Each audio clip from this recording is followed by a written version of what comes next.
Salam jumpa pejuang PAD, mari tetap sehat agar tetap bisa berjuang. Bapak Ibu, sering kita mengenal beberapa istilah seperti TPP, insentif, dan remunerasi. Pada kali ini kita akan mencoba mengupas TPP dan insentif, di mana dasar hukum yang akan kita gunakan adalah PP 69 dan PP 12. Sedangkan untuk remunerasi, untuk sementara kita skip, karena memang sampai hari ini belum ada aturan atau regulasi yang mendasari bagaimana pengaturan detail mengenai remunerasi. Insentif tambahan penghasilan sejatinya sudah diperkenalkan sejak tahun 2010 melalui PP 69. Di sana dikatakan bahwa insentif pemungutan pajak dan retribusi yang selanjutnya disebut insentif adalah tambahan penghasilan yang diberikan sebagai penghargaan atas kinerja tertentu dalam melaksanakan pemungutan pajak dan retribusi. Selanjutnya di tahun 2019 melalui PP 12 juga ditegaskan di sana bahwa tambahan penghasilan diberikan berdasarkan pertimbangan beban kerja, tempat bertugas, kondisi kerja, kelangkaan profesi, prestasi kerja, dan atau pertimbangan objektif lainnya. Jadi ada 6 hal yang bisa dijadikan pertimbangan di dalam menentukan tambahan penghasilan. Oke.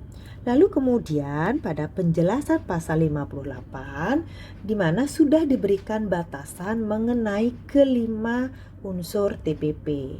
Mulai dari TPP beban kerja hingga TPP prestasi kerja. PP 12 sudah memberikan batasan di dalam penjelasannya. Namun untuk TPP OL PP 12 di dalam penjelasan pasal 58 mengatakan bahwa TPP-OL diberikan kepada ASN sepanjang diamanatkan oleh peraturan perundang-undangan. Jadi di sini dikatakan bahwa PP 12 menghormati adanya aturan-aturan lain yang mengatur penghargaan atas kinerja tertentu. Salah satunya adalah PP 69. Selain itu ada juga Permendagri 79 yang mengatur jasa pelayanan, ada juga Permendagri 63 yang mengatur insentif pengelola barang milik daerah.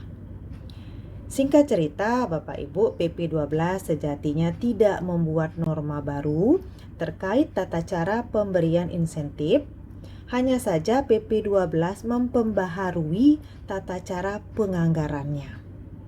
Kemudian hal ini ditindaklanjuti dengan mengatur kembali kaitan penganggaran ini ke dalam Permendagri Pedoman Umum APBD yang dikeluarkan setiap tahun.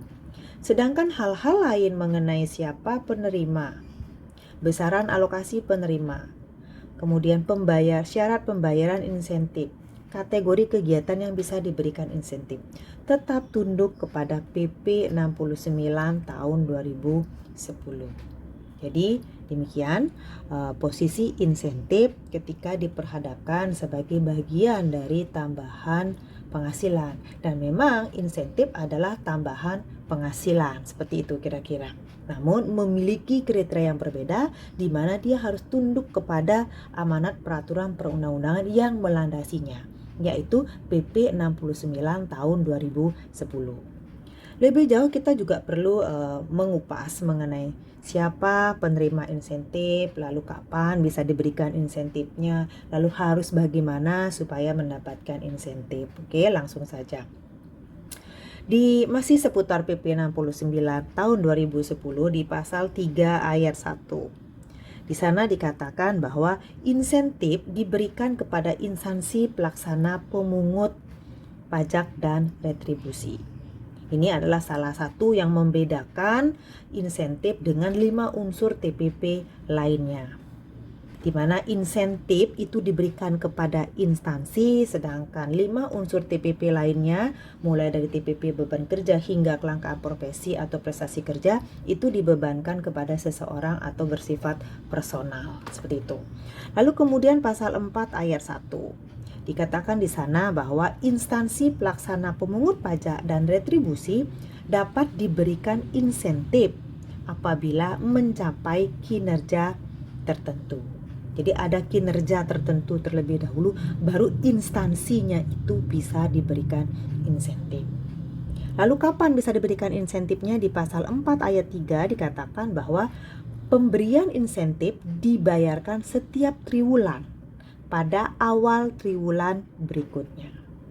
Lalu selanjutnya di pasal 4 ayat 8, penerima pembayaran insentif dan besarnya pembayaran insentif itu ditetapkan dengan keputusan kepala daerah. Jadi memang insentif ini adalah diberikan kepada instansi, walaupun setelah itu secara proporsional insentif ini dibagikan kepada beberapa pihak yang terlibat di dalam rangkaian kegiatan pemungutan pajak dan retribusi. Khusus rangkaian kegiatan pemungutan pajak dapat mempedomani PP 55 tahun 2016, seperti itu kira-kira. Nah, Walaupun insentifnya dapat dibagi rata kepada dibagi secara proporsional ke beberapa pihak, namun target tetap tidak bisa dilekatkan kepada para pihak ini. Tetap untuk target penerimaan dilekatkan kepada instansi pelaksana pemungut pajak dan retribusi, di mana instansi inilah yang akan mencapai target penerimaan. Misalkan target pajak hotel tahun anggaran 2022 adalah 1 triliun. Angka 1 triliun tidak bisa dibagi ke beberapa pihak penerima insentif. 200 juta untuk pihak lain akan dicapai oleh pihak lain. 1 miliar akan dicapai oleh sekretaris. Itu tidak bisa. Tetap 1 triliun itu menjadi tanggung jawab daripada instansi pelaksana pemungut pajak dan retribusi. Nah, ini yang membedakan insentif dengan 5 unsur TPP lainnya, di mana di 5 unsur lainnya dilekatkan kepada seseorang atau bersifat personal, sedangkan insentif itu bersifat instansi, seperti itu. Lalu kemudian apa itu kinerja tertentu? Tadi dikatakan di slide sebelumnya bahwa instansi pelaksana pemungut pajak dan retribusi dapat diberi insentif apabila mencapai kinerja tertentu. Apa itu kinerja tertentu? Kinerja tertentu adalah pencapaian target penerimaan. Kinerja tertentu adalah pencapaian target penerimaan pajak dan retribusi yang ditetapkan dalam APBD yang dijabarkan secara triwulan dalam peraturan kepala daerah. Kita garis bawahi adalah kinerja tertentu adalah pencapaian target penerimaan. Target penerimaan dilekatkan kepada siapa? Kepada instansi pelaksana.